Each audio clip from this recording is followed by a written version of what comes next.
So good morning. Good morning, everyone. Today we are going to see the case discussions. So just to recollect the introduction about the cases,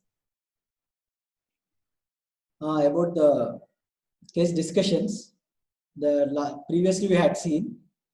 So the patient comes with clinical features, the signs and symptoms, then we'll do the general examination, systemic examination, then we'll come to a provisional diagnosis, and we'll send the patient for investigations. We'll come to the final diagnosis, and finally we'll do the treatment depending upon the results and the diagnosis.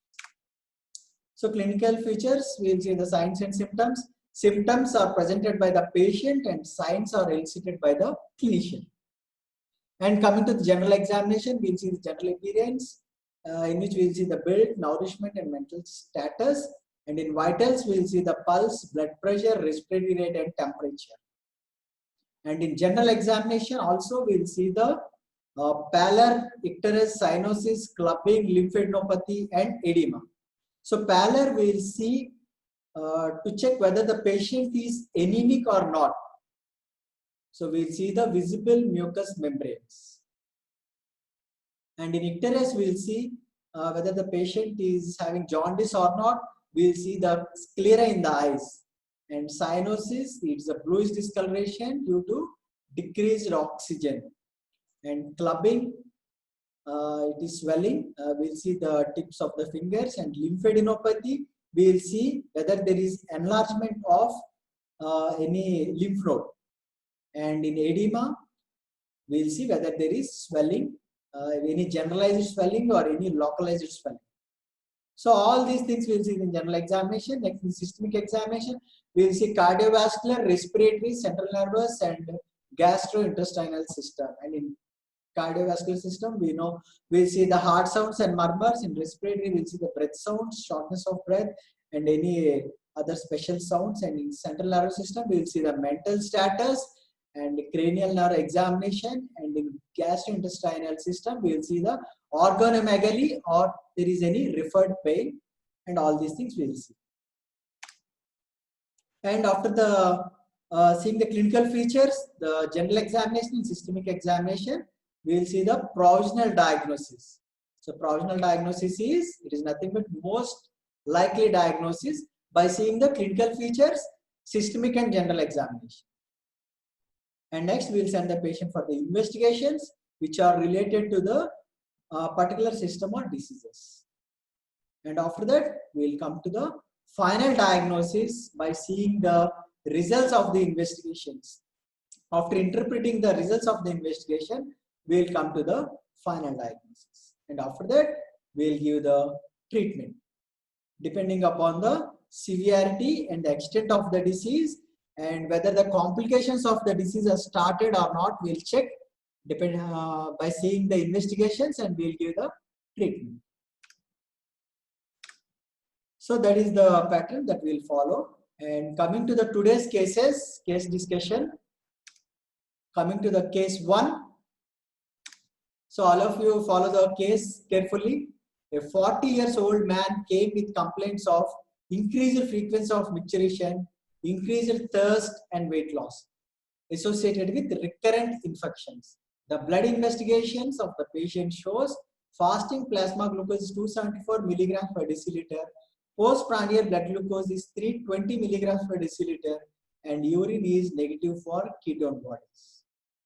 So here what is important in this case for approaching to the diagnosis is, the patient is 40 years old man, that means middle-aged patient.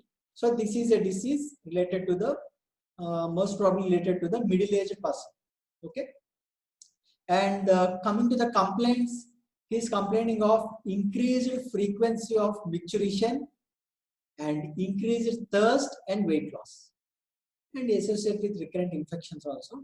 And coming to the blood investigations, the fasting plasma glucose is 274 milligram per deciliter and postprandial blood glucose is 320 milligram per deciliter. So that is increased levels. We know the normal range is 70 to 110 is the fasting and less than 140 is the postprandial. So in both the fasting and postprandial, blood glucose levels are increased in this patient. And urine is negative for ketone bodies, so no need to consider that. So the important things here in this case is the clinical features. Here you can see the clinical features of the patient, and here nothing is given about the general examination and systemic examination. So directly they had given about the investigations. So investigations, the FBS and PPBS are increased. So the clinical features and the blood investigations of fasting and postprandial blood glucose are important here. And coming to the questions, what is the proper diagnosis? What is its other name? And what is GLUT? And what is normal fasting blood glucose level? So what is the problem diagnosis? So in this case, clearly we can see the increased levels of blood glucose both in fasting and postprandial state. So that implies the patient is in hyperglycemic state. And also there are clinical features, increased frequency of micturition and increases thirst. So all these take us to the diagnosis of the diabetes mellitus type 2.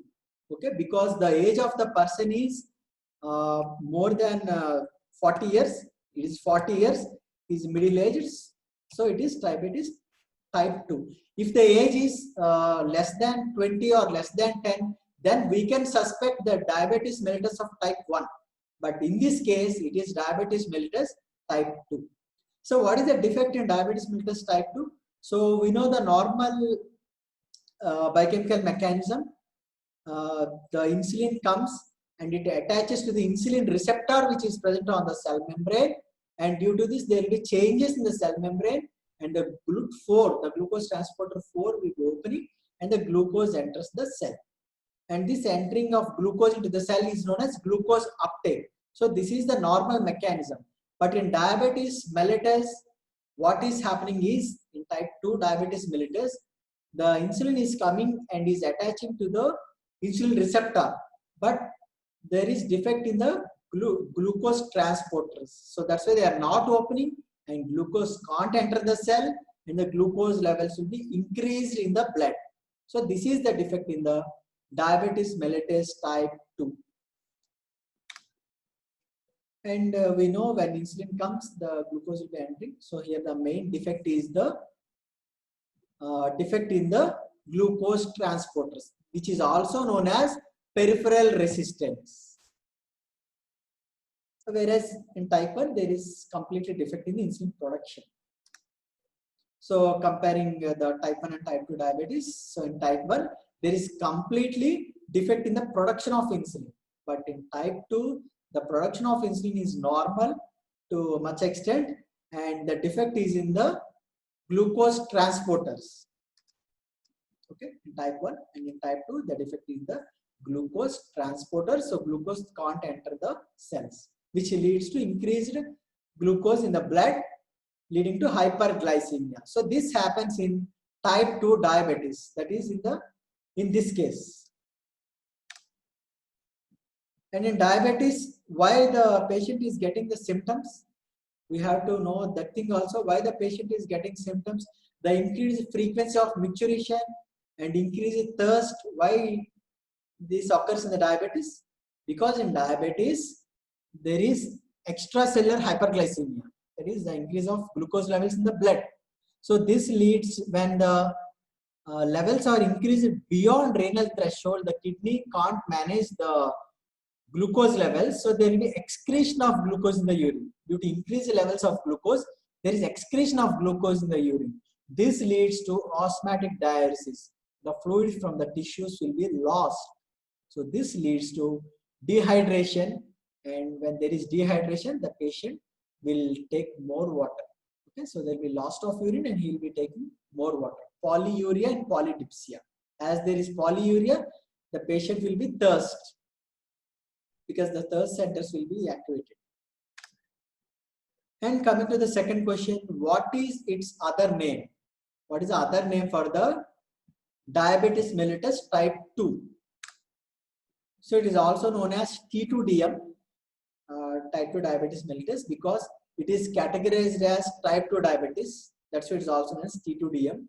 It is also known as non-insulin dependent diabetes mellitus because insulin production is normal here and there is peripheral resistance is seen. So there is no defect in the insulin production. So that's why this is known as non-insulin dependent diabetes mellitus. And it is also known as maturity onset diabetes because it is common in adults, unlike type 1 diabetes, which is seen in the children.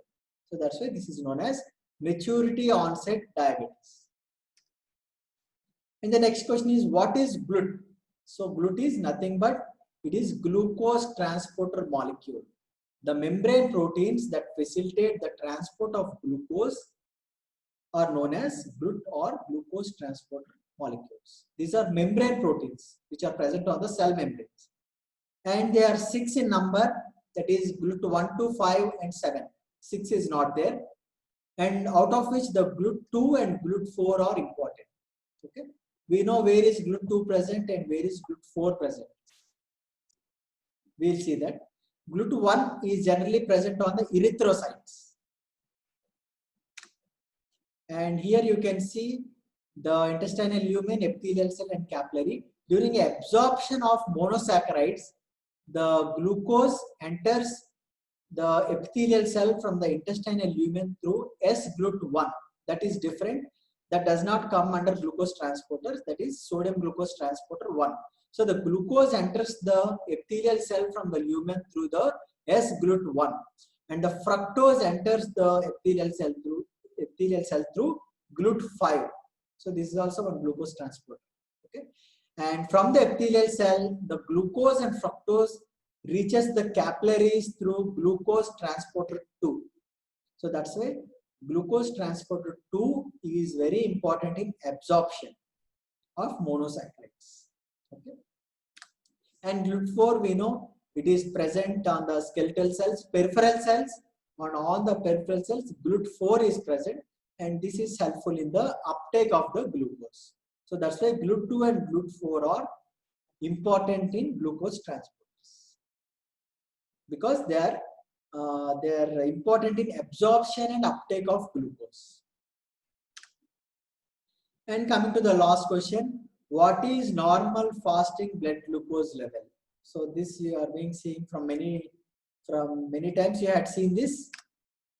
So it is 70 to 100 milligram per deciliter by enzymatic methods and 70 to 110 milligram per deciliter by O-Tolden method, and it can be higher in Walder methods.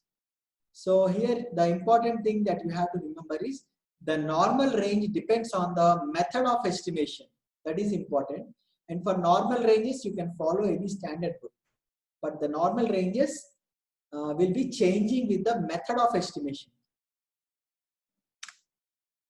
So coming to interpretation of fasting plasma glucose level, if it is less than 100, it is normal.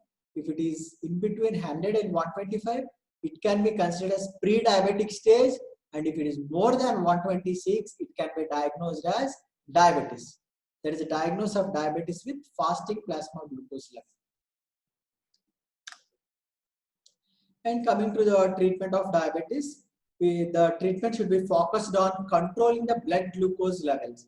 So we will give the medication which will control the blood glucose levels, and if necessary, insulin supplement can be also given.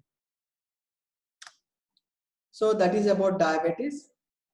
So we had seen the first case, diabetes mellitus type 2, in which we had diagnosed the disease by seeing the fasting and postprandial blood glucose levels and also the clinical features, by which we concluded that it is type 2 diabetes mellitus. And we had seen about the glucose transporters, out of which glucose transporter 2 and 4 are important.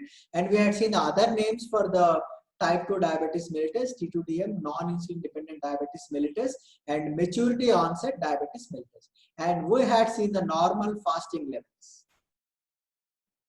of blood glucose. Okay. And coming to the case 2.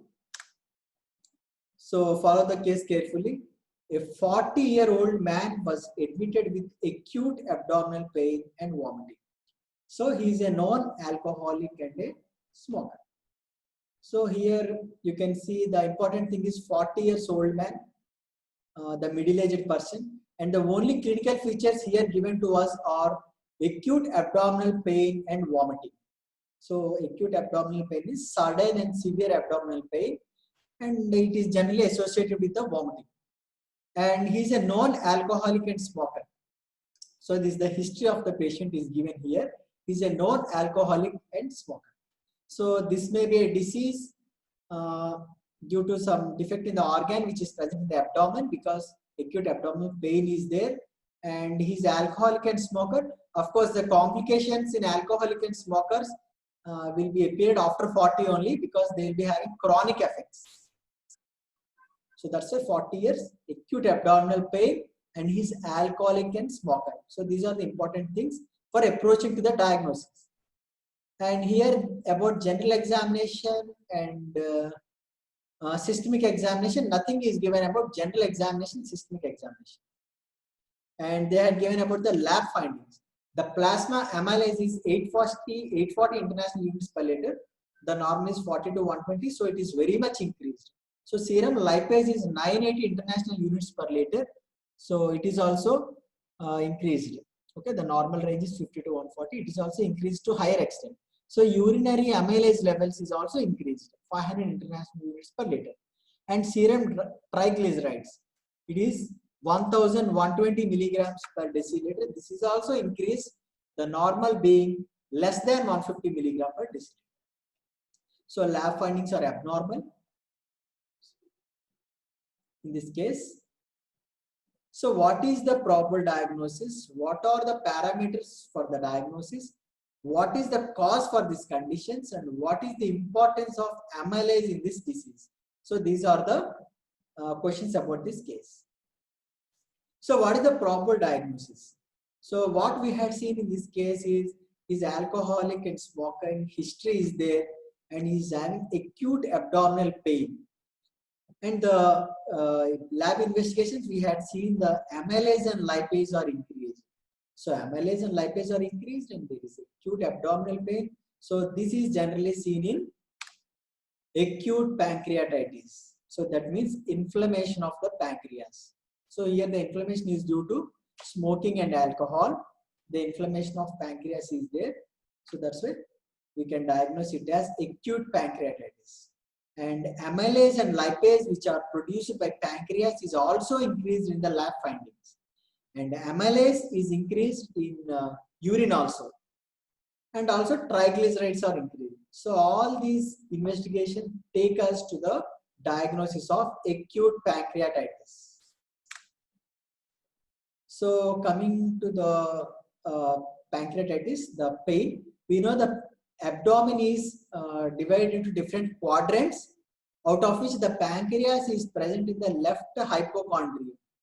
So that's why the pain might be present in the left hypochondrium, which indicates it is pancreatitis, which takes us to the diagnosis of pancreatitis. So coming to the second question, what are the parameters for the diagnosis? So that we had already discussed. What are the important parameters here for the diagnosis are the parameters which are produced by the pancreas. So what are produced by pancreas? The important enzymes that are produced by pancreas are amylase and lipase. And the important hormones produced by the pancreas are insulin and glucagon. So insulin and glucagon, there will be variation depending upon the glucose present in the blood. So amylase and lipase are constants. So that's why the pancreatic function or the pancreatic disease is assessed by the amylase and lipase, which are produced by pancreas.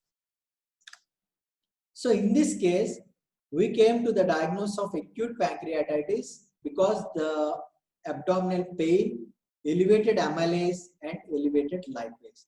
And abdominal pain is acute. So that's why we can consider it as acute pancreatitis.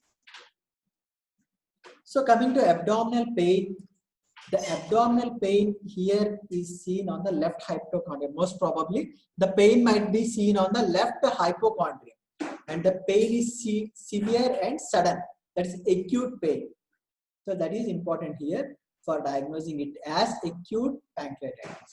And coming to amylase, elevated levels of amylase, the amylase level elevation up to 3 times indicate pancreatitis. acute pancreatitis. So in this case, the amylase levels are increasing 3 times. And urinary levels increase also is a very sensitive marker for for diagnosing the acute pancreatitis. So here urine amylase levels are also increased. And coming to elevated lipase levels. So we know the serum lipase levels are increased in this case, and the amylase is more specific marker for the pancreas. Because, lipase is more specific marker for the pancreas. Amylase can be produced in other conditions also, but lipase is produced only in case of pancreatic diseases. That's why lipase is more specific for pancreas. And urinary amylase is sensitive for pancreatitis because it will be in elevated state for more days. So that's why it is more sensitive. And lipase is more specific for pancreatitis. So that's why the important thing in this case are abdominal pain, elevated amylase, and elevated lipase. So finally, we can conclude it as acute pancreatitis because of these factors. So here you can see the amylase in acute pancreatitis. Amylase will be, after acute pancreatitis, the amylase starts increasing within 2 to 12 hours. It reaches the peak at 12 to 72 hours, and again it comes to normal within 3 to 4 days. And slight elevation, slight amounts of amylase can be detected up to 14 days, but it will comes to normal levels within 3 to 4 days. And coming to urine amylase levels, it will be raised up to 2 weeks. So that's why urine amylase is sensitive marker for acute pancreatitis. And coming to the next question, what is the cause for this condition? That means what is the cause for acute pancreatitis in this case? So we know the history of the patient, alcohol and smoking. The acute inflammation of pancreas or acute pancreatitis is triggered by alcohol and smoking in this case. Okay. The most common cause of acute pancreatitis is gallstones. But in this case, the acute pancreatitis is due to alcohol and smoking because the patient is having history of alcohol and smoking. So why the inflammation of pancreas in alcohol? So in alcohol, the pores in the mitochondrial membrane, the alcohol enters the pores and it will damage the mitochondria. Mitochondrial damage will be there, and due to this, the ATP production will be depleted, which leads to cell death. That means the pancreatic cell death, which leads to acute pancreatitis. So this is the how the alcohol makes the pancreas to get inflamed. And why in smoking? So in smoking, the hydrocarbons present in the cigarette will attach to the receptors, and there they will cause the damage and leads to pancreatitis, inflammation of the pancreas. And the other causes of the pancreatitis is gallstones, drugs, and injury. So in gallstones, we know what happens. In gallstones, there will be blockage to the duct, common bile duct. So when there is blockage to the common bile duct, there is blockage to the pancreatic duct also. So due to this blockage, there will be accumulation of the pancreatic fluids, which leads to inflammation of the pancreas. And some drugs will interact with the pancreatic cells. And in injury also, whether it is internal injury or external injury, it will directly lead to the inflammation of the pancreas. So these are the causes for inflammation of pancreas, pancreatitis. But in this case, the cause is alcohol and smoking. And what is the importance of amylase in this case? So amylase is produced from the pancreas. So we know. And amylase is one of the enzymes secreted in pancreas. It is released out of cells due to inflammation of pancreas. That is acute pancreatitis. Hence, it is increased in serum and excreted in urine. And it is excreted in urine for a long time. So that's why urinary amylase is sensitive parameter for diagnosing the acute pancreatitis. So this is the importance of pancreatic amylase in this case. Okay. So why this amylase is increased in pancreatitis? So amylase is produced in the pancreatic cells. So amylase is produced in the endoplasmic reticulum. Then it is by protein targeting, it reaches the Golgi apparatus, and from Golgi apparatus it reaches the secreted granules, and then it is released into the blood. So this is produced in the pancreatic cell from ER to Golgi apparatus, from Golgi apparatus to secretory granules, and these are released in the normal mechanism. But in pancreatitis, due to cell death, what happens is this pancreatic SNR cells will be disrupted. So all the content, all the amylase which is present in the secretory granules is released into the blood. So due to this, the amylase levels will be increased in the blood. Okay. So normally this amylase helps in the digestion of the carbohydrates, and some part is excreted in kidney and some is excreted in the feces. This is the normal mechanism. But in acute pancreatitis, what happens is the cell death occurs and the content of amylase which is present in the secretory granules inside the cell is released into the blood. So that's why it is increased in acute pancreatitis. Okay. So this is the importance of amylase in this case. And coming to the treatment, we have to treat the underlying cause. If he is a smoker and alcoholic, it should be avoided so that the pancreas will slowly get recovered, and the underlying cause like gallstones, or if there is an injury, that underlying cause should be treated for treating the pancreatitis. So this we finished the acute pancreatitis. So we have diagnosed the acute pancreatitis by acute pain abdomen, and the investigations that increased lipase, amylase, and increased urinary amylase. By this we had diagnosed the acute pancreatitis, and we had seen the what are the importance of amylase and what is the importance of other parameters. Okay, and how we came to approach of the diagnosis. All these things we had seen in the previous case, above case. Okay. Coming to the next case, case 3. So follow the case carefully. A 2.5-year-old girl of low income group was brought with history of loss of appetite, intermittent diarrhea, recent cough and fever. On examination, she was irritable, has retarded growth, distended abdomen, enlarged liver, generalized edema with pitting, and hair showed alternating pigmented and depigmented areas.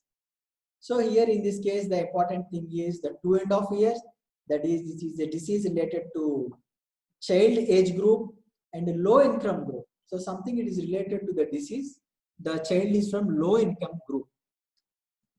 And the child was brought with history of loss of appetite, intermittent diarrhea, and recent cough and fever. So by this we can see that diarrhea, intermittent diarrhea, loss of appetite is there, means there is inflammation or infection of the intestinal wall, intestines. Okay, that's why it leads to diarrhea. When there is inflammation of the intestinal wall or due to infection or any other cause, then only it leads to diarrhea. So loss of appetite in intermittent diarrhea means here there is infection, and also fever is there. Fever is there means there is some infection. Due to that infection, the patient is getting the inflammation. Due to that inflammation, she is getting intermittent diarrhea. So that thing we can see from the clinical features. And on examination, in this case, the patient, we can see the patient is irritable, is having retarded growth. This irritability, retarded growth can be seen in general examination, and this distended abdomen and enlarged liver can be seen in systemic examination, and this generalized edema with pitting and hair with alternating pigment, depigment areas. All these can be seen in generalized examination. So this is the conclusion from the general examination, systemic examination of this patient. She is irritable, retarded growth, distended abdomen, enlarged liver, edema, and pigmented and depigmented areas on the hair. That means hair color is changed. So all these things can be seen in this case. So these are the important things, the clinical features and the findings in the examination. Those are important. And coming to laboratory investigations, the hemoglobin of this patient is 6 grams percentage, which is very low. It is 12 to 14 normally. There is a variation in the males and females, but normally it is 12 to 14. And the total protein is 3.8 grams per deciliter. The normal is 6 to 8. So it is very less. And the serum potassium is a little bit decreased and serum magnesium also a little bit decreased. So the main thing here is the hemoglobin is very less in this patient. And the total protein is very less. It is just 3.8 grams per deciliter. Okay. So the question is, what is the likely diagnosis? What could be the primary cause for this condition? Name 3 conditions where the serum total protein levels are decreased, and what is the daily requirement of protein? So these are the questions about this case. And what is the likely diagnosis? So coming to the diagnosis, we had seen the clinical features. The clinical features, there is intermittent diarrhea, that is the main thing. And coming to the findings, the main finding is hemoglobin is very less and the total protein is very less. And the patient is from low income group. That means there can be a chances of malnutrition because the patient is from low income group. And protein levels are less. So protein levels are less in the low income group, and all the findings are due to decreased protein levels only. So this occurs in case of protein calorie malnutrition, kwashiorkor. Okay. So in protein malnutrition or protein energy malnutrition, which is also known as PEM or PCM. So this has mainly 2 diseases, the marasmus and kwashiorkor. So marasmus means the energy will be decreased. Mainly there will be lack of energy or the calories. In kwashiorkor means the major defect is the loss of proteins. The proteins will be less. Also the energy will be less, but the more proteins will be less in kwashiorkor and more calories are less in the marasmus. So in this condition, in this case, it is a case of protein energy malnutrition, kwashiorkor, because here the basic defect is in the proteins. The proteins are very less in the laboratory finding. So that's why we can conclude it as kwashiorkor. Okay. So here you can see the patient of kwashiorkor. Here you can see the patient is very weak, thin, and you can see the distant abdomen here, and you can see the generalized edema, and you can see the change in the hair color. So all the findings you can see in the patient because he's a patient of kwashiorkor. So what could be the primary cause for this disease? So what is the primary cause for this disease? Deficiency of proteins along with calories. Anyway, in malnutrition, there will be deficiency of proteins and calories also. But the major defect here is deficiency of proteins. Due to deficiency of proteins only, the patient is getting all the symptoms. Okay. So the first symptom is loss of appetite, diarrhea, fever. All these are due to inflammation and infection. Here also the basic reason is deficiency of proteins only. If the proteins are deficient, then the production of immunoglobulins will be reduced. Immunoglobulins are produced from proteins. So when immunoglobulins are reduced, the immunity of the patient will be reduced. So when the immunity is reduced, it leads to infections and inflammation, which leads to diarrhea and loss of appetite. So due to deficiency of proteins only, basically indirectly the patient is getting the diarrhea, loss of appetite and fever. Okay. So that leads to inflammation of the intestinal epithelium. And retarded growth and irritability. So retarded growth directly due to insufficient proteins, because proteins help in the body building. So building of the body muscles. So when there is protein deficiency, there will be retarded growth. And irritability. Irritability means when there is protein deficiency, there will be defect in the tyrosine also. We know tyrosine is necessary for the production of the dopamine, everything. So that's why neurotransmitters are produced. So when there are deficiency of proteins, there will be defect in the neurotransmitters, which leads to irritability in the patient. And coming to the enlarged liver, so due to decreased proteins, there will be reduction in the plasma triglycerides and phospholipids. Due to this, there is rise of the free fatty acids. So due to these fatty acids, there is enlarged fatty liver, due to which there is distension of abdomen. Due to edema and this enlarged liver, there is distension of abdomen, mainly due to edema. So generalized edema. So due to deficiency of protein, there will be deficiency of albumin also. This leads to edema. This already we had seen in the previous sessions. Why albumin hyperalbuminemia leads to edema? Okay, there is oncotic pressure and hydrostatic pressure. So when this osmotic pressure is due to albumin, so when there is a deficiency of albumin, then the osmotic pressure will be decreased. Due to this, the fluid comes out of the vessels, which leads to edema. So this already we had seen in the previous classes. So here what is happening is, due to decreased protein, there is decreased albumin and decreased osmotic pressure, and the proteins holding on the water and salts is also decreased, which leads to finally edema. Okay, so this is the cause of the edema that we are seeing in the patient in this case. Coming to hair color, the decreased protein, due to decreased protein, there is reduced availability of tyrosine. So when there is no tyrosine, there will be defective melanin synthesis, because we know the melanin is synthesized from tyrosine. When there is defect in the tyrosine or deficiency of the tyrosine, there will be defective melanin production. Okay, and the oxidized melanin can also be reverted to the reduced melanin. So that's why there will be change in the color, which leads to pigmented and depigmented areas of the hair. So all the symptoms and signs, the clinical features that we see in the patient are due to the disease only. Due to the disease, there will be biochemical defect in the biochemical mechanisms. So due to this defect in biochemical mechanisms and due to the defect in physiological functions, the patient will be getting the clinical features, the signs and symptoms. So for every sign and symptom, there is a biochemical mechanism in any disease.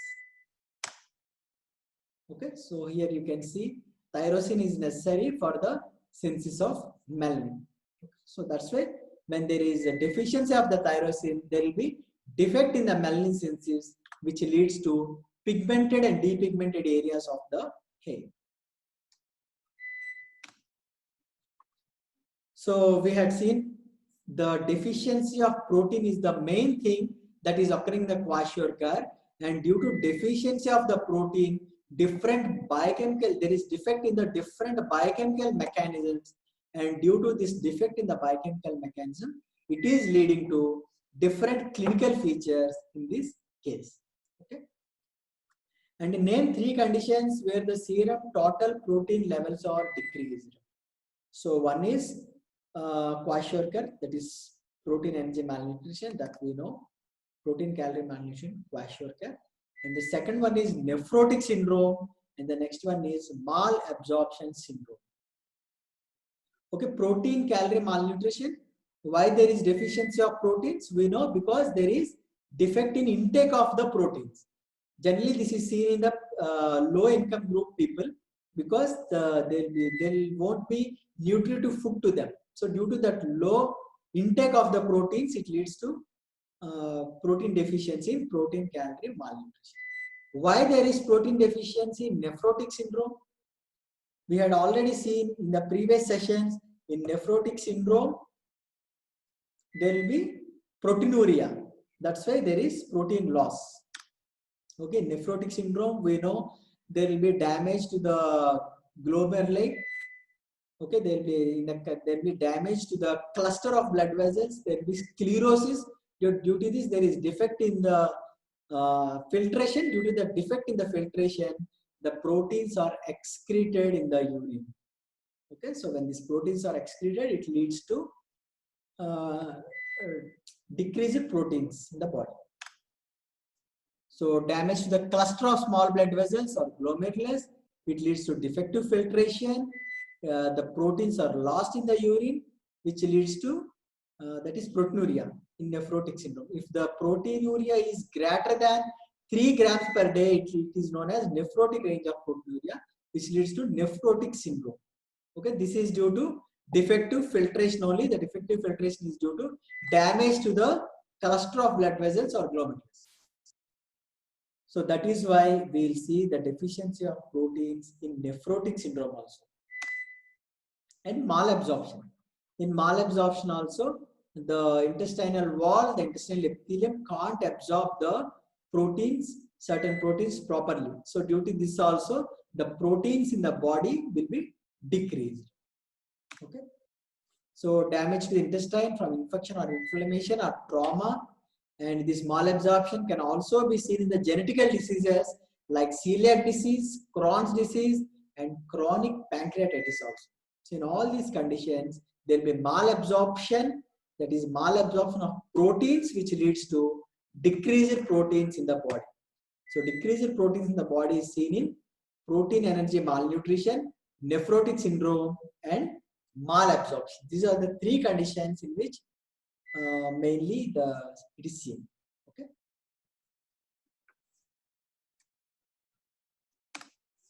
And coming to what is the daily requirement? What is the daily requirement of the protein?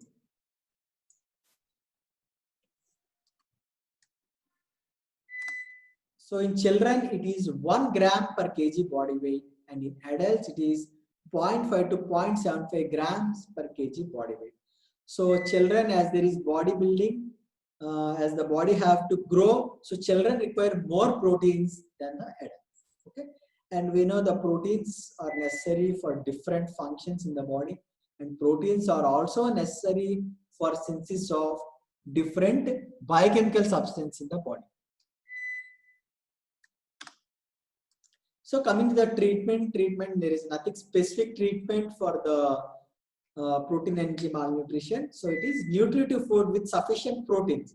When the proteins are given to the patient, then the symptoms will slowly get recovered. Okay, because all the symptoms are due to deficiency of proteins only. So when good protein food is given, then the symptoms will slowly recover. First, the edema will be recovering. After that, slowly all the symptoms will be recovered. Okay, and also good nutritive food should be given. Also energy, also calories should be provided along with the protein, and also other minerals and vitamins should be supplied along with the protein for fast improve of the condition. Okay, this is about protein energy malnutrition. So in this case, protein energy malnutrition, we came to the diagnosis by seeing the clinical features, mainly the intermittent diarrhea, cough and fever. And after that, we had seen the different findings in the general examination and systemic examination. In general examination, we had seen the irritability of the patient, the change in the color of the hair, and there is and in systemic examination, we had seen the abdominal distension and enlargement of liver. Okay, so by seeing all this, we concluded that it is protein energy malnutrition. And we had seen the other conditions in which the proteins are lost, that decreased proteins in the body. So the other conditions are malabsorption syndromes, nephrotic syndrome. Okay, and we had seen the intake of proteins. It should be more for the children than in the adults. It is 1 gram in children and 0.5 to 0.75 grams per kg body weight in adults. So these all we had seen about the case protein energy malnutrition. So coming to the case 4. So today's last case, case 4. So all of you follow the case properly. A boy aged 1 year has brought to hospital with a complaint of distended abdomen. So examination showed marked hepatomegaly, and the investigation showed triglycerol levels is 1500 milligram per deciliter. It is increased. Normal we had seen it is less than 150 milligram per deciliter, and serum uric acid is 9 milligram per deciliter. It is also increased. The normal range is 3.5 to 7 milligram per deciliter, and plasma glucose is 50 milligram per deciliter. It is decreased, We know the normal range is 70 to 110 milligram per deciliter. So in this case, our observation is the boy is 1 year, the pediatric age group. So the disease may be genetical disease. The age is 1 year, and the clinical feature is distended abdomen. Okay, the complaint is distended abdomen. The only complaint, the only clinical feature. And in examination, there is nothing is given about the general examination. And in systemic examination, it had been given hepatomegaly. The enlargement of liver is there in this case. And coming to the investigations, triglycerides are increased, uric acid is increased, and glucose is decreased. So this is about the case. So distended abdomen is important here, hepatomegaly. And coming to the questions, what is the diagnosis? What is the cause of the disease? And why there is hypoglycemia? So what is the diagnosis of the disease? So the main thing here we can see is pediatric age group, 1 year. He's a 1 year child, and distended abdomen. These are very important for the diagnosis in this case. And apart from that, there is a combination of biochemical abnormalities. One is lipid abnormality, the triglycerides are increased, and the other one is uric acid. It is nucleotides. Uric acid is increased. Okay, and another one is glucose. It is a carbohydrate, decreased glucose. So different types of biochemical abnormalities are seen in this disease. So if we conclude all these, the diagnosis will be Von Gerek's disease. It is a genetical disease. It is a glycogen storage disease.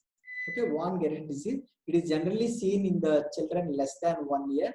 The main thing here is distended abdomen will be there, and there will be defect in the different biochemical parameters. So that's why we can come to the approach of the diagnosis as Von Gerek's disease. So it's a glycogen storage disease. So coming to the basics, glycogen metabolism. We know glycogen metabolism. Here it is glycogen. So glycogen is synthesized from glucose only. When glucose sufficient for our energy needs, the excess of glucose is converted to glycogen by glycogenolysis. Okay, this is the pathway for glycogenesis. So this is the pathway for glycogenesis which occurs in liver, by which glycogen is formed from the glucose when there is excess glucose available in the body, in the blood. And this is glycogenolysis, when the glucose in the body is utilized by the cells and there is no excess glucose, no glucose for the cells for utilizing, then glycogenolysis will occur.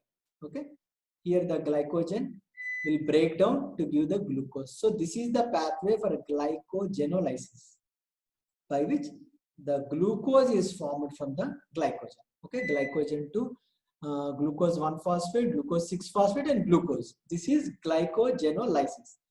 So glycogenesis occur when there is excess glucose. Glycogenolysis occur when there is no glucose for energy requirements. Okay. So generally when we take the food that is digested and absorbed, and it gives the glucose for nearly 12 hours. For after 12 hours, the glycogenolysis will come into action if you don't take the food, even after 12 hours.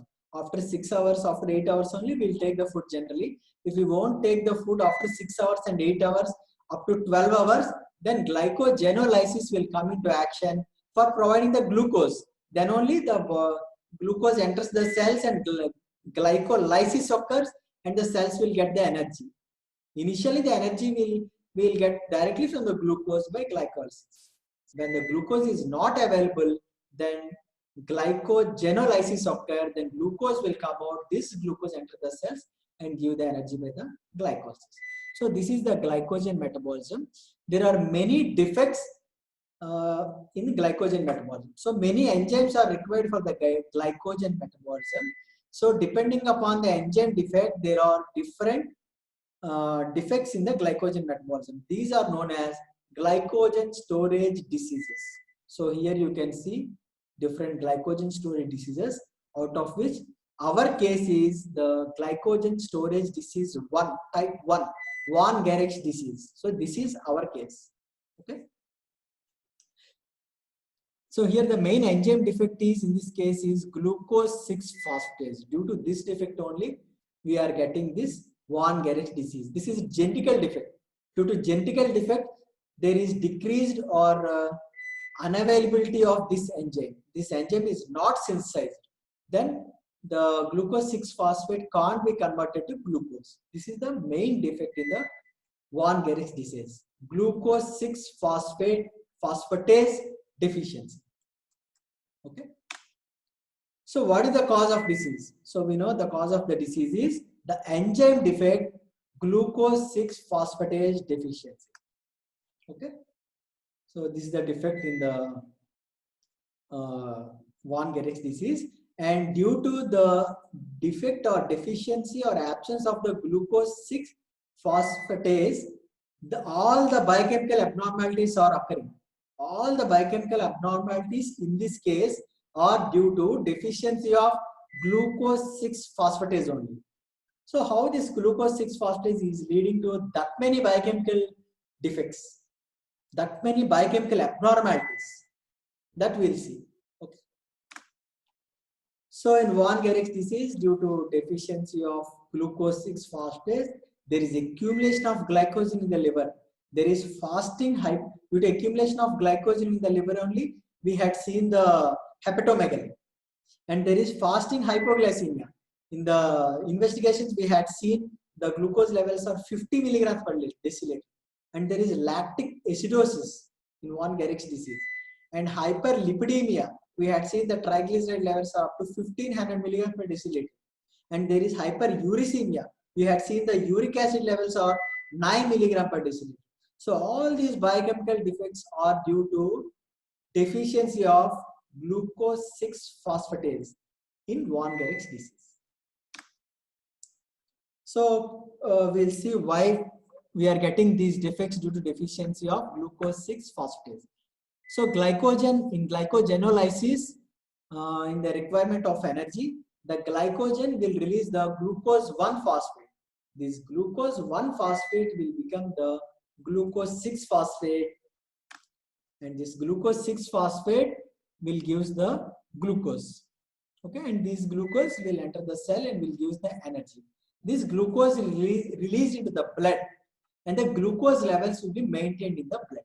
Okay, glycogen to glucose 1-phosphate. This all you had already previously covered this, and glucose 1-phosphate to glucose 6-phosphate, and glucose 6-phosphate gives the glucose into the blood. Okay, so for the conversion of this glucose 6-phosphate to glucose 6-phosphatase enzyme is required. So this enzyme is defective in Von Gerich disease. Okay.